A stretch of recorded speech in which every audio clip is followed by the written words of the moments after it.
বলছে in a triangle the angle between internal bisector of A base angle and external bisector of the other base angle is half of the remaining vertex angle. অর্থাৎ আমি যদি এখানে দেখি যে চিত্রের সঙ্গে মিলাই, তাহলে এ একটা অ্যাঙ্গেল বি কোণ, তাকে আমি অর্ধেক করেছি বি বাহু দিয়ে, আর এ সি ডি একটা অ্যাঙ্গেল, তাকে অর্ধেক করেছি সি বাহু দিয়ে। এখন আমাকে কি বলছে যে এই যে ই কোণটা পাচ্ছি সেটা হবে আমার এই যে এ কোণ ডিভাইড বাই 2 এর সমান। এবার চলো আমরা একবার প্রমাণ করার চেষ্টা করি। আমরা কিন্তু জানি যে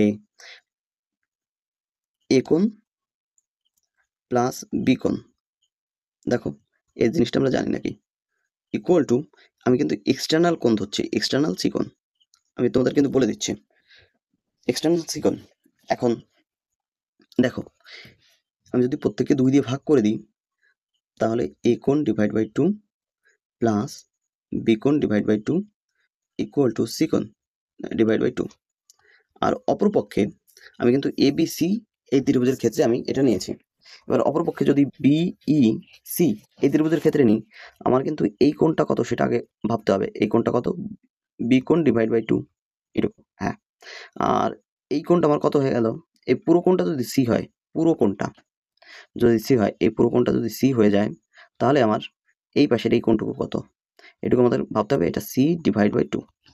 ওকে, আর এই কোণটা কত, ই কোণ। এখন এখান থেকে আমি যদি বলি যে ই কোণ প্লাস বি কোণ ডিভাইড বাই 2 ইকুয়াল টু কত হচ্ছে, এক্সটার্নাল সি কোণ ডিভাইড বাই 2। এখন দেখো তো উভয় পক্ষে আমাদের চলে এলো নাকি, সি ডিভাইড বাই 2 এলো। এবার এখান থেকে আমার কি এলো, সি ডিভাইড বাই 2 কিন্তু চলে এলো। এখন তাহলে আমি কি বলতে পারি, এই বাঁ দিকের অংশটুকু আমার সমান কার সঙ্গে, এই দিকের বাঁ দিকের অংশটুকু। ক্লিয়ার? এখান থেকে যদি আমি একটু দেখি তাহলে কি কি আসছে, আমি এটার সঙ্গে লিখছি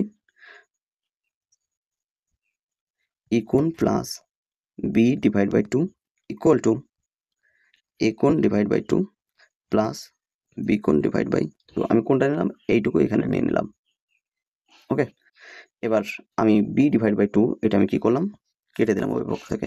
তাহলে আমার এখানে থাকলো কি পড়ে, ই কোণ ইকুয়াল টু এ কোণ ডিভাইড বাই 2। আশা করি বোঝা গেছে।